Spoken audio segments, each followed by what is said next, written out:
La revolució dels llibres, de Laura Autonell. Quarta i última part. Algú li va dir a la senyora Clotilde que de la seva biblioteca en sortien llibres volant.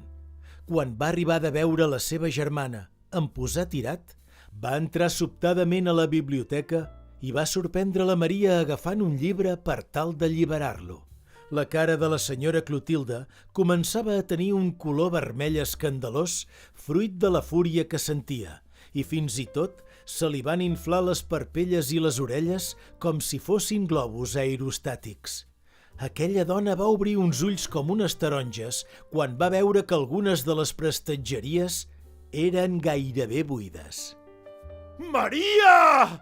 Va cridar amb ràbia. Què has fet, desgraciada? On han anat a parar els meus llibres? Digues, lladregot amb mala pècora ignorant! Digues on te'ls has emportat!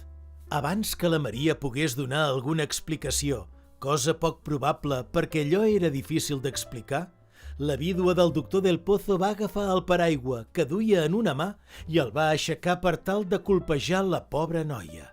Però la senyora no comptava amb l'exèrcit de paper que encara poblava les exquisides prestatgeries de Banús. Els llibres van sortir en tromba de les lleixes per atacar la vídua i impedir que agredís la Maria. Sortien de tots els racons, volant com voltors i atacant la seva presa, l'un darrere l'altre. Aquella dona aixecava els braços per protegir-se de l'atac i cridava com si hagués perdut el seny. La Maria s'ho mirava, atemorida, des d'un racó de la sala. «Fuig, Maria, fuig!» va cridar un dels revoltats. La noia va tardar uns segons a reaccionar, però era evident que allà ja no hi tenia res a fer, i va decidir agafar el poc que tenia i fugir, espaordida pels crits de la senyora Clotilde, que es protegia de les nombroses picotejades dels llibres, tot movent esperpènticament els braços. Quan la Maria va haver tancat la porta principal, els que quedaven van marxar volant, lleugers, per la finestra de la biblioteca que s'havia quedat oberta de bat a bat. La vídua, que veia com marxava el seu orgull i el seu marit per aquell forat, va fer un crit de ràbia que semblava l'udol d'un llop. Llavors va decidir anar a recompondre's davant del mirall per tal d'anar a la policia i denunciar la jove per robatori. La Maria no podia ser acusada de res. Ella no havia robat cap llibre. Tots havien sortit volant per pròpia voluntat. Però per sort, a aquella dona, que cridava com una boja, no li va ser gens fàcil explicar als agents que havia estat atacada per uns llibres voladors instigats per una minyona analfabeta. Ningú va fer cas de la trastocada vídua i li van recomanar, educadament, que visités algun amic del seu marit, algun que fos psicòleg. Derrotada, va entrar altra vegada a la, ara ja sí, buida biblioteca. Només 2 llibres es mantenien ancorats en una prestatgeria. Els va mirar encuriosida. Cada llibre tenia una persona assignada. Cada persona anava lligada a un llibre i a la senyora Clotilde li va parlar al seu, la bruixa catalana de Cels Gomis. «Estimada Clotilde, feia temps que t'esperava. Per fi sols!» Encara atordida per aquelles paraules, va agafar l'altre llibre, que sens dubte era el preferit del seu marit. Un llibre que ell sí que havia llegit multitud de vegades. En reconeixia la vistosa tapa vermella. Li va fer un salt al cor. Es va sentir poca cosa.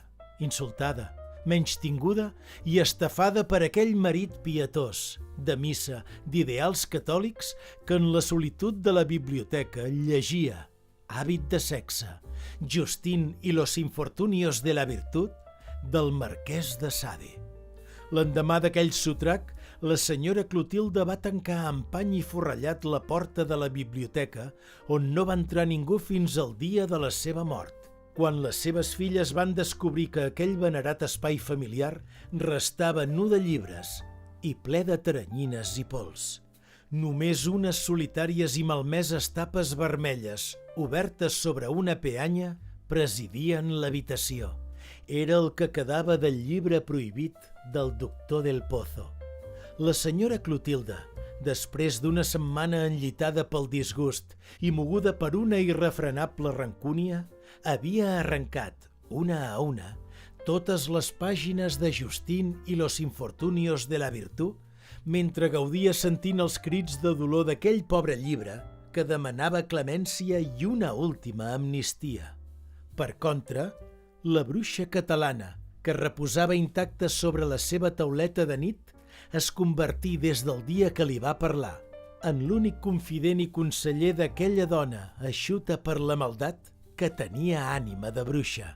La Maria, que no va tornar mai més a aquella casa, va viure feliçment casada amb en Valentí i acompanyada per un munt de llibres que feien les delícies dels seus fills les tardes dels diumenges quan llegien asseguts a l'espigó, menjant cacauets i veient passar els vaixells cap al port. Fi de la quarta i última part de la Revolució dels Llibres, de Laura Autonell.